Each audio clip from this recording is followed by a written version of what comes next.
In the gospel text of today, we will hear what is known as the Sermon of Jesus on the Plain.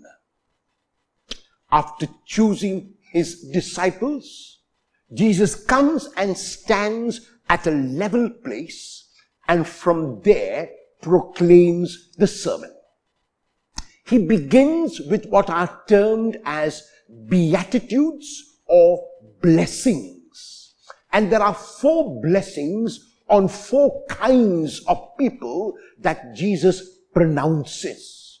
The first is the poor, when he says, "Blessed are the poor, for yours is the kingdom of God." The second kind of blessing is pronounced on those who are hungry, because they will be filled. The third, on those who weep, because they will laugh. And the fourth, on those who are persecuted, who are fought against because of righteousness, because of justice, because of standing up for a cause. Jesus says they will be vindicated. Even as he pronounces these blessings or beatitudes, Jesus pronounces 4 corresponding woes. And the woes are first, in opposition to the poor, the woe to the rich. Because they are having their fill now. They are not concerned about others. They want to simply accumulate and gather and fill their bellies without a thought to the millions of people who are hungry, without a thought to the fact that they have more than they need and can share and can give and can let it go. No, they have allowed their riches to control them.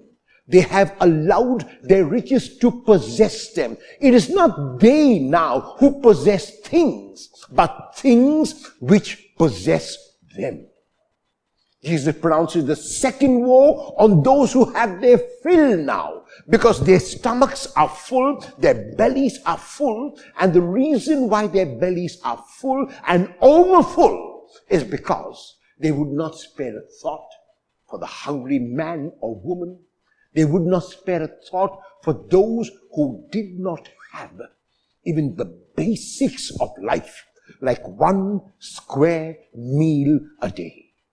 Jesus pronounces the third woe on those who laugh now, who enjoy life completely, but who enjoy life only selfishly, only self-centeredly, only suiting their own comforts and luxuries, are not concerned about others.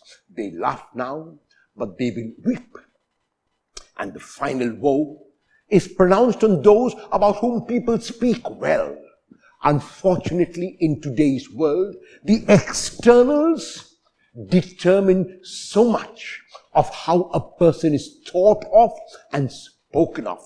If a person has money, if a person has riches, if a person has a big house and a huge car and all the modern gadgets and amenities, that person is considered successful and thought well of.